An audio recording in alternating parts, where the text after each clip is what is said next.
इयत्ता 5वी मराठी पुस्तकातील सावरपाडा एक्सप्रेस कविता राऊत हा पाठ आज आपण पाहणार आहोत। इथे तुम्हाला कविता राऊत दिसत आहे। सावरपाडा एक्सप्रेस या नावाने ओळखली जाणारी कविता राऊत लांब पल्ल्याची धावपटू, राष्ट्रीय आंतरराष्ट्रीय स्पर्धा तिने गाजवलेल्या आहेत। सावरपाडा हे गाव तसे कुणाला माहीत नसलेले गाव, मात्र कविता राऊत हिने आपल्या धावण्याने जगाचे लक्ष वेधले आणि गावाचे नाव जागोजागी झळकवले। एका जिद्दीचा प्रवास काय असतो याचं मूर्तिमंत उदाहरण म्हणजे कविता राऊत। बिकट आर्थिक परिस्थितीवर मात करत कविताचा सावरपाडा एक्सप्रेस बनण्याचा प्रवास खडतर होता। तोच प्रवास आज आपण या पाठात पाहणार आहोत। संतोष वाबळे लिखित सावरपाडा एक्सप्रेस कविता राऊत। दुर्गम भागातील रस्ते म्हणजे मातीचा धुराळा। दुर्गम म्हणजे ज्या ठिकाणी जाणं कठीण असतं, जाण्यास कठीण असलेला। दुर्गम भागातील रस्ते म्हणजे मातीचा धुराळा।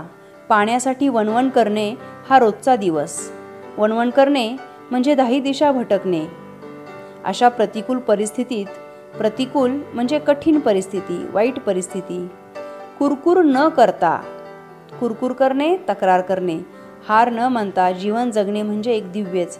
अशा खेड्यापाड्यांमध्ये गुणवत्ता असते, पण ती शोधावी लागते। गुणवत्ता, उत्तम दर्जा, उत्तम गुण। मुलांनो, असं एखादं ठिकाण की जिथे जाणं कठीण आहे, पाण्यासाठी वणवण करावी लागते, रस्त्याला सगळ्या धुराळा आहे आणि तरीसुद्धा परिस्थितीशी लढून तिथे राहणं, हार न मानता जीवन जगणं हे खूप मोठं दिव्य काम असतं। आणि अशा ठिकाणी आपल्याला गुणवत्ता पाहायला मिळते, मात्र ती फक्त शोधावी लागते। असाच एक डोंगरदऱ्यांनी वेढलेला आदिवासी पाडा। पाडा म्हणजे आदिवासी वस्ती। पाण्याच्या शोधासाठी तिथे मैलोनमैल भटकंती करावी लागते। भटकंती करणे म्हणजे भटकणे, फिरणे। त्याच आदिवासी पाड्यावर अनवाणी पायांनी चालणारी, लाकूड फाटा गोळा करणारी एक मुलगी। अनवाणी म्हणजे पायात काहीही न घालता आणि लाकडं गोळा करणारी एक मुलगी। तिने राष्ट्रकुल आणि आशियाई क्रीडा स्पर्धेत भारताचा दबदबा निर्माण केला। दबदबा निर्माण करणे म्हणजे दरारा निर्माण करणे आणि ऑलिम्पिक स्तरावर झेप घेतली। या आंतरराष्ट्रीय धावपटूचे नाव आहे कविता राऊत आणि त्या पाड्याचे नाव आहे सावरपाडा। हा पाडा नाशिक जिल्ह्यातील त्र्यंबकेश्वर तालुक्यात आहे। कविताचे बालपण निसर्गाच्या सानिध्यात गेले। तिची आजवरची वाटचाल एक दीर्घ साधना बनली आहे। साधना म्हणजे तपस्या। तिने राष्ट्रकुल स्पर्धा, आशियाई क्रीडा स्पर्धा, ऑलिम्पिक स्पर्धा या सर्वच स्तरावर भरारी घेतलेली आहे। झेप घेणे म्हणजे भरारी घेणे। राष्ट्रकुल क्रीडा स्पर्धेत कांस्य आणि आशियाई क्रीडा स्पर्धेत रौप्य व कांस्य अशी पदके कविताने पटकावली आहेत। पटकावणे म्हणजे मिळवणे। लागोपाठच्या या दोन्ही स्पर्धांमध्ये भारताचे नाव उंच करणारी धावपटू म्हणजे सावरपाडा एक्सप्रेस कविता राऊत। चीनमधील गुआंगझू येथे झालेल्या आशियाई क्रीडा स्पर्धेत 10,000 मीटर धावण्यात कविताचे सुवर्णपदक अवघ्या सेकंदाने हुकले। पण त्या प्रसंगी कविताची समजूत तिच्या आईने काढली। आईच्या शब्दांनी कविताला दिलासा मिळाला। दिलासा मिळणे, धीर मिळणे। इथे सुवर्णपदक काही सेकंदांनी हुकल्यानंतर ती अतिशय नाराज झाली, मात्र तिच्या आईने तिची समजूत काढल्यानंतर तिला धीर मिळाला। अवघ्या 4थी शिकलेल्या आईच्या समंजस शब्दांनी कविताला आजवर अनेक कठीण प्रसंगी आधार दिला आहे। कष्टप्रद अनुभवामुळे कविताचे पाय कणखर बनले। कणखर म्हणजे ताकदवान। नाशिक जिल्हास्तरीय शालेय क्रीडा स्पर्धेत कविताने धावण्यात प्रथम क्रमांक मिळवला। पण कविताचे वेगळेपण तिचे वडील रामदास आणि आई सुमित्रा यांना फारशा तीव्रतेने त्यावेळी जाणवले नाही। ती मुलगी इतरांपेक्षा वेगळी आहे हे लहानपणी त्यांच्या लक्षातच आलं नाही। कविताच्या पायांमधील चमकदार दौड हेरली ती प्रशिक्षक विजेंद्र सिंग यांनी। प्रशिक्षक म्हणजे प्रशिक्षण देणारे, शिकवणारे। त्यांनी कविताच्या आईवडिलांची मानसिकता तयार केली आणि तिला नाशिकच्या भोसला मिलिटरी स्कूलच्या मैदानावर तंत्रशुद्ध पद्धतीने धावण्याचे धडे देण्यास सुरुवात केली। बूट घालून धावणे कविताला अवघड वाटायचे, कारण लहानपणापासून अनवाणी धावण्याचीच तिला सवय होती। विजेंद्र सिंग यांनी तिच्याकडून बूट घालून धावण्याचा सराव नियमितपणे करून घेतला। हिऱ्याला पैलू पाडल्यावर त्याचे तेज अधिकच फैलावणे, पसरणे। जसं हिरा पैलू पाडला की आणखी चकाकतो, अगदी तसंच विजेंद्रसिंग यांनी केलं. तसेच तिच्या बाबतीत झाले. गुजरातमधील गांधीनगर येथे झालेल्या राष्ट्रीय पातळीवरील शालेय स्पर्धेत धावण्यात रौप्य पदक मिळवून तिने यशाचा आरंभ केला. आरंभ करणे म्हणजे सुरुवात करणे. पुढे मग नाशिक येथे सराव आणि हर्सूल येथे शिक्षण अशी कसरत कविता करत होती. कविताची ही ओढाताण पाहून विजेंद्रसिंग यांनी तिला 11वीसाठी भोसला मिलिटरी कॉलेजमध्ये प्रवेश मिळवून दिला. ओढाताण म्हणजे धावपळ. ती राहणार कुठे हा कविताच्या आईवडिलांना पडलेला प्रश्नही विजेंद्रसिंग यांनी सोडवला. 24 ऑक्टोबर 2002 पासून पुढील 5 वर्षे ती त्यांच्याच घरी राहिली. स्वतःचा एक मुलगा आणि एक मुलगी असलेल्या या सिंग दाम्पत्याने आपली दुसरी मुलगी म्हणून कविताचा सांभाळ केला. दाम्पत्य म्हणजे पती पत्नी. तिच्या धावण्याच्या गतीकडे विजेंद्रसिंग यांनी लक्ष पुरवले आणि त्याची प्रचिती म्हणजेच कविताचे यश. प्रचिती म्हणजे अनुभव. एका पाठोपाठ एक विक्रम तिच्या नावावर झळकू लागले. कविताच्या यशामुळे हर्सूल, सावरपाडा या भागास नवी ओळख मिळाली.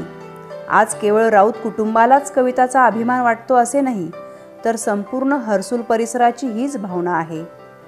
फक्त कुटुंबालाच नाही तर संपूर्ण परिसराला तिच्याविषयी अभिमान वाटत आहे. नवी दिल्लीतील राष्ट्रकुल स्पर्धेत कविता जिंकल्याचे जाहीर होताच हर्सूल, सावरपाडा येथे जणू काही दिवाळीच साजरी झाली होती. एवढा सर्वांनी आनंद व्यक्त केला होता. स्पर्धेत विजयी झाल्यानंतर कविता आपल्या गावी येणार म्हणून सकाळपासून जो तो स्वागताच्या कामात गुंतला होता. कविताचे कौतुक करण्यासाठी गावोगावचे लोक हजारोच्या संख्येने उपस्थित झाले होते. लेकीभोवती निर्माण झालेलं वलय, तिला सत्कारासाठी घेऊन जाण्यास येणाऱ्या आलिशान गाड्या, पत्रकारांचा गराडा, यामुळे आपली लेक लई मोठी झाली याचं समाधान तिच्या आईच्या डोळ्यामध्ये सहज वाचता येत होतं.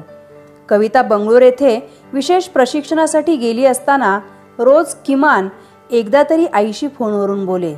यावरून त्या मायलेकीचे गहिरे नाते दिसून येते. गहिरे म्हणजे दृढ, घट्ट. कविता सांगते, आईशी बोलल्यावर मनाला वेगळंच समाधान वाटतं. दिवसभरात जे झालं ते सर्व मी आईला सांगते.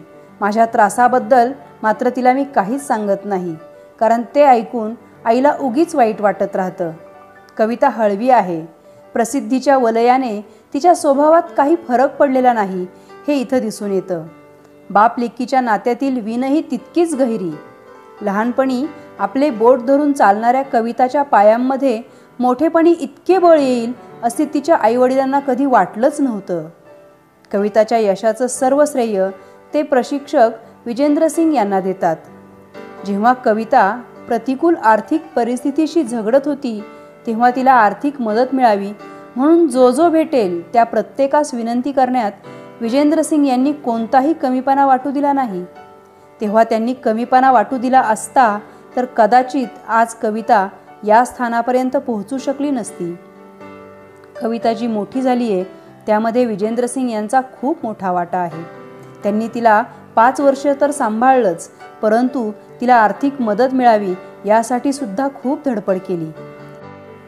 गेल्या काही वर्षांपासून कविता कुटुंबापासून दूर राहत असली तरी तिने सर्वांचे प्रेम जपले आहे.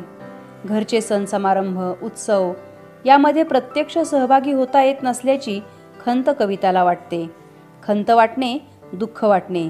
तिच्या या स्पर्धांमध्ये सहभागी होत असल्यामुळे बऱ्याचदा घरी असणारे सण समारंभ यामध्ये तिला सहभागी होता येत नाही याचं तिला खूप दुःख होतंय. बंगळूरच्या क्रीडा केंद्रात कवितेला तिच्या आवडीच्या अजून एका गोष्टीपासून दूर राहावे लागते. ती म्हणजे वांग्याची भाजी आणि नागलीची भाकरी. नागली म्हणजे नाचणी. कवितामुळे सावरपाड्याचे नाव आज सर्वदूर पसरले आहे. कविता तिथल्या मुलामुलींसाठी आदर्श ठरली आहे. आज कविता भारतातील अव्वल धावपटू आहे. पी.टी. उषा या धावपटूला ती आदर्श मानते. ती खूप मेहनती आहे. धावण्याचा सराव ती मनापासून करते. आपल्या प्रशिक्षकांनी दिलेल्या छोट्या मोठ्या सूचनांचे कटाक्षाने पालन करते. कविताचे म्हणणे आहे, मेहनत करणे आपल्या हातात असते. मेहनत हाच उद्दिष्टाकडे, ध्येयाकडे नेणारा महामार्ग आहे. हा मार्ग आपल्याला यशाकडे नेतो. आपले जीवन आपणच घडवतो. कोणत्याही खेळाडूसाठी शारीरिक तसेच मानसिक तंदुरुस्तीही महत्त्वाची असते. कविता सरावात कधीच कसूर करत नाही. कसूर करणे चूक करणे. कविताचे इतर झगमगाटी गोष्टींकडे लक्षही नसते. खेळाचा सराव चालू असतानाच यशवंतराव चव्हाण महाराष्ट्र मुक्त विद्यापीठामुळे तिच्या शिक्षणातही खंड पडला नाही. खंड न पडणे, व्यत्यय न येणे. तिने तिचं शिक्षणही चालू ठेवलं.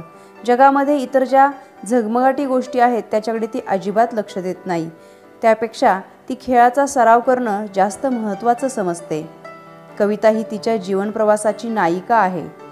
कविता ही स्वतःच तिच्या आयुष्याची जीवनप्रवासाची नायिका आहे असं इथे लेखकाला वाटतं. मुलांनो, कवितेचा जीवनप्रवास पाहिल्यानंतर आपणही तिच्यासारखंच होण्याचं ठरवूयात आणि त्यासाठी कष्ट करूयात. धन्यवाद.